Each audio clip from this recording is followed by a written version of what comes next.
Alright, what's going on guys? Today we're going to be upgrading the Arcane Tempo Challenger Deck, and we'll be doing it on a $30 budget in US dollars. I know the currency isn't relevant to everyone, but just know that that is the price that the decks retail for, so hopefully that gives you an idea of how much we are spending. So the big issue with the Arcane Tempo deck is we can kind of upgrade it in two different directions. We can either build Izzet Phoenix or Izzet Drakes. Izzet Phoenix is looking to discard a bunch of Arclight Phoenixes on purpose to things like Tormenting Voice, Chart a Course, and Radical Idea, and then bring those Phoenixes back by casting all of these spells and dishing out a ton of damage super quick. Izzet Drakes, on the other hand, is actually looking to play many of the same spells. However, instead of relying on discarding a Phoenix, it instead tries to capitalize on all that spell slinging with Terramander and an additional Drake, Enigma Drake. Crackling Drake is played in both decks, by the way. Anyway, these decks are actually mostly the same, just with a slightly different win condition. However, the problem is the Phoenix deck is far more competitive. Most blue-red spells decks that are top 8ing major tournaments are the Phoenix deck. And the problem with that is we can't really upgrade to the Phoenix deck without breaking the budget, because the Phoenix itself is kind of expensive and we need 3 of them. The deck doesn't work without 3 of them, so we absolutely need 3 Phoenixes, and doing so will absolutely destroy the budget. On the other hand, the Drake's deck is much more affordable when we can absolutely upgrade this deck to the Drake's deck with a $30 budget, but it's the less competitive deck. So what do we do? Well, I'm afraid there is only one solution. We're gonna do both. Yep, I'll give you guides for both decks right now, and let's just get started because I've wasted too much time and we have to upgrade 2 decks now. So let's do that really quick. Let's go. So to start with, we'll do the more competitive deck. We'll go with Izzet Phoenix. We'll see how much over budget we go, but again, you don't have to go with this specific deck. So first off, we're going to take out 2 Murmuring Mystics for 2 more Arclight Phoenixes. Murmuring Mystic is fine, but Arclight Phoenix is how we will win the game, so it's far more important. We need Arclight Phoenix. We don't exactly need Murmuring Mystic. It's fine, it's fun, it's cool, just not necessary. So hang on to these. We will be moving them to the sideboard because there's a lot of cool synergy with this, but we just don't need a main board. First game, you want to go crazy and just try to flood the board with all these Arclight Phoenixes, and then if that doesn't work, we can bring in the Murmuring Mystic. Next, we're going to take out the Mirari Conjecture for our 4th Arclight Phoenix. The Conjecture is fun and it's super cool. I like it, it's interesting, but Arclight Phoenix is our win condition, and most decks don't bother with Mirari Conjecture at all. It's kind of this weird fringe card that, you know, once in a blue moon you will see people playing it, but it's not very common. I don't think it's completely necessary. It's just kind of a fun little riff that you can add to your deck, you know, every once in a while, but not necessary. Next, we're going to take out 2 Dive Downs and replace them with 2 Tormenting Voice. Dive Down is great in more interactive decks, but we're looking to just sling a bunch of spells and go on the offensive, and Tormenting Voice is important as it gives us a discard outlet for our Phoenix. So that's far more important in this specific build. We have to be able to discard the Phoenix somehow, so we need Tormenting Voice. Speaking of Tormenting Voice, I'm getting a little bit sick, so forgive me.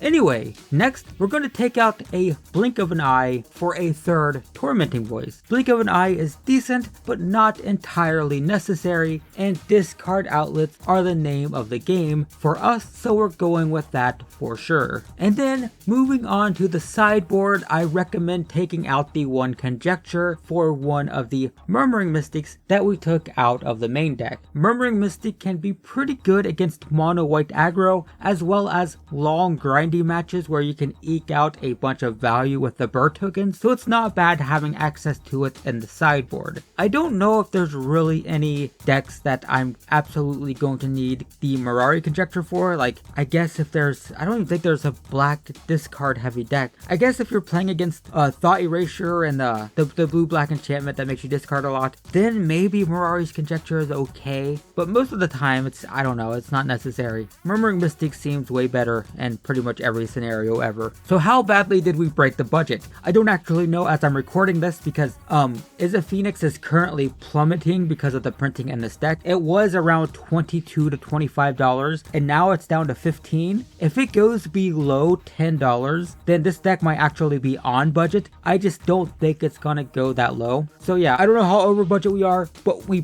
probably are. I'm guessing we are. I'm guessing Arcane Phoenix isn't gonna go below $10. Anyway, let's move to the Drakes build. For that, once again, we're gonna take out 2 Murmuring Mystics and 1 Mirari Conjecture, but this time we're gonna replace them with Terramanders. Yep, the same cards need to go, we're just replacing it with a much cheaper option. I'm pretty sure Terramander is a little bit less expensive than Arcane Phoenix, just a little bit. Anyway, Terramander is great because it can potentially be a 2 mana 5/5 flyer if we have a bunch of spells in our graveyard, which we pretty much always do. So yeah, fantastic. Next, we're also going to take out 4 Goblin Electromancers for 4 Enigma Drake. The Electromancers are fantastic in Arcane Phoenix because we need to cast a whole bunch of spells in a single turn, so reducing their cost is very important. In this deck, it's not as important to just go blistering fast, and it's much better to use this slot for another threat. I mean, look at it this way. If we have 1 Crackling Drake in play, and then we're using a Goblin Electromancer to sling a bunch of spells really quick to make it really big, and then it gets hit with a removal spell, well then we're out of luck. On the other hand, if that Goblin Electromancer was an Enigma Drake, then at least if one of our Drakes dies, the other one is still alive to attack, even if they're a little bit smaller as a result. That's the idea. We just want more threats. We don't need to go blistering fast. We're not trying to go crazy and sling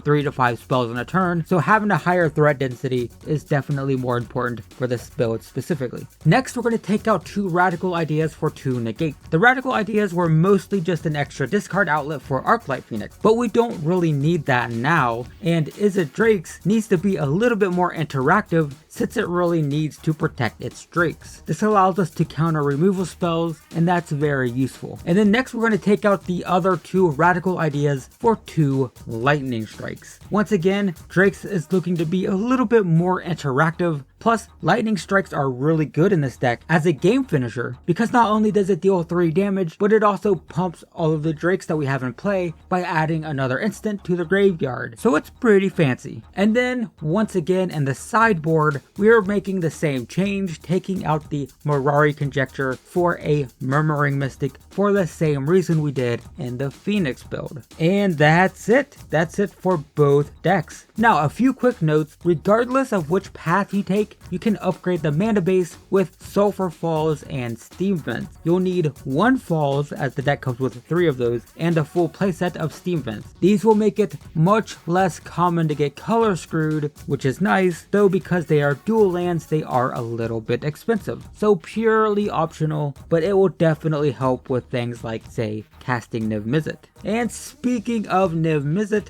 I left him in the main deck, but most tier 1 competitive decks have replaced him with raw Izzet Viceroys, and they have moved Niv Mizzet to the sideboard. Now this will cost about $8 to $10 or so if you do want to go with this change, but honestly I think either is fine. They're both really good if they stick and play for a couple turns, so I think either is fine, though just know that competitive decks are often opting for the Planeswalker over the Dragon. Also note that most decks are running Discovery Dispersal. This card is really good because you can surveil the Arcane Phoenix into the graveyard or fill the graveyard with multiple spells for the Drakes. But most decks are also adding black dual lands like Blood Crypt and Watery Grave so that they can play the dispersal aspect of this card. And we cannot afford to put in even more dual lands, so I've opted out of this card, but it is something that many competitive decks are playing if you do want to opt in to those dual lands. Anyway, I think that's it, right? I think so. I'm pretty sure. Did we cover everything?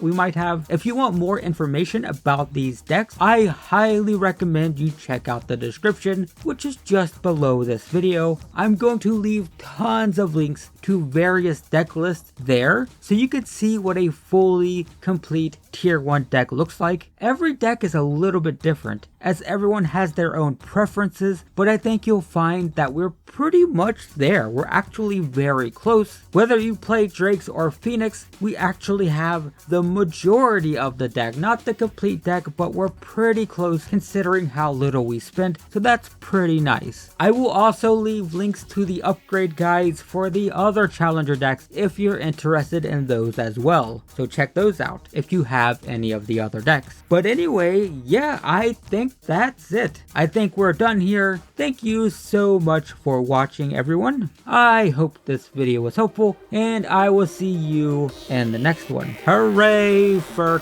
cough medicine.